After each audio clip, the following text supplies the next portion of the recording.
Einer der erfolgreichsten Schlagzeuger der Welt kommt aus Oberfranken. Wolfgang Haffner.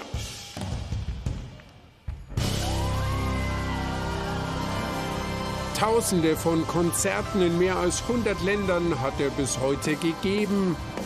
Nach Jahren in New York, London und Ibiza lebt er seit 2018 bei Nürnberg und besucht regelmäßig seine Geburtsstadt Wunsiedel.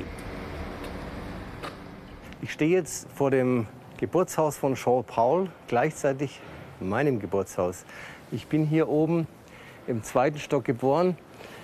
3. und 4. Fenster war das Musikzimmer, wo das Schlagzeug stand. Und da habe ich immer wie ein Berserker auf das Schlagzeug gehaut seit 1972. Da hat mein Vater das Schlagzeug organisiert. Und von da ab habe ich draufgehaut, als gäbe es keinen Morgen. Und es hat sich bis zum heutigen Tag nichts geändert. Die oberfränkische Kleinstadt Wunsiedel steckt für ihn voller Kindheitserinnerungen. Vor allem die Stadtkirche St. Veit. Sein Vater war viele Jahre lang hier Kantor und hat Wolfgang regelmäßig mit hoch zur Orgel genommen, denn die musste oft mehrmals pro Woche gestimmt werden. Und dann saß ich als kleiner Knirps hier auf dieser Bank. Dann habe ich das C gehalten und er hat drin gestimmt. Okay, nächster. Und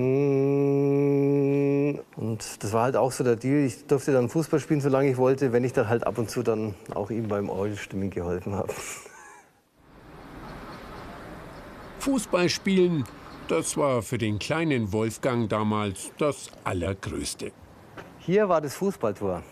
Ich war der Torwart und der Putz war schon ganz abgeschlagen. Wir haben jeden Tag stundenlang Fußball gespielt. Und damals wollte ich Lokomotivführer werden oder Fußballtorwart. Und kurze Zeit später, als ich dann angefangen habe, Schlagzeug zu spielen, war es klar, ich werde Schlagzeuger. Die Karriere von Wolfgang Haffner beginnt, als die Jazzlegende Albert Mangelsdorf den damals 18-jährigen Oberfranken in seine Band holt. Später spielt er mit unterschiedlichen Künstlern zusammen, tourt als gefragter Musiker durch die Welt. Myanmar, Tokio, Kapstadt, Rom. Mit seinem Schlagzeug bereist Wolfgang Haffner den Globus.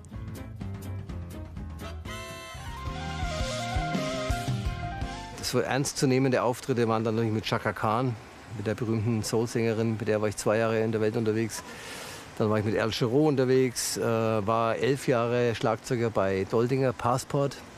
Zuschauer werden den kennen über Titelmusik von Tatort, unter anderem Das Boot und so. Habe Hunderte von Platten gespielt mit Gott und der Welt. Seine Weltkarriere wäre ohne Wunsiedel und vor allem ohne die Luisenburg nicht möglich gewesen, sagt er selbst. Denn auf der Naturbühne in seiner Heimatstadt gab er 1975 mit 9 Jahren erstmals ein Konzert. Meine ganze Familie war hier auf der Bühne. Es war das erste, aber auch das einzige Mal, wo alle dabei waren. Mein Vater war Chorleiter und Kantor in Wunsiedel. Das war ein großes Konzert, hat er geleitet und meine Schwester und meine Mutter waren im Posaunenchor gesessen und ich habe Schlagzeug gespielt. Es waren Lichter und es waren, dann hat ich ein Schlagzeugsolo gespielt und alle applaudierten dann und ich war, Das war natürlich ein Wahnsinnsmoment.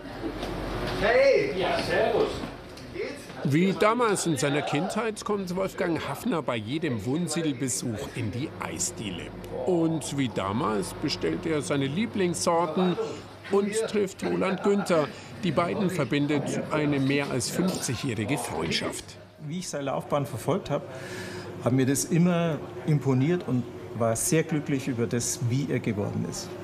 Und er ist immer der geblieben, der ist. Das ist das Wichtigste. Wolfgang ist ein total lieber Typ und mit jedem, den ich irgendwo kennenlerne, der mit ihm spielt, der sagt das Gleiche. Enge Freundschaften und seine Liebe zur Heimat.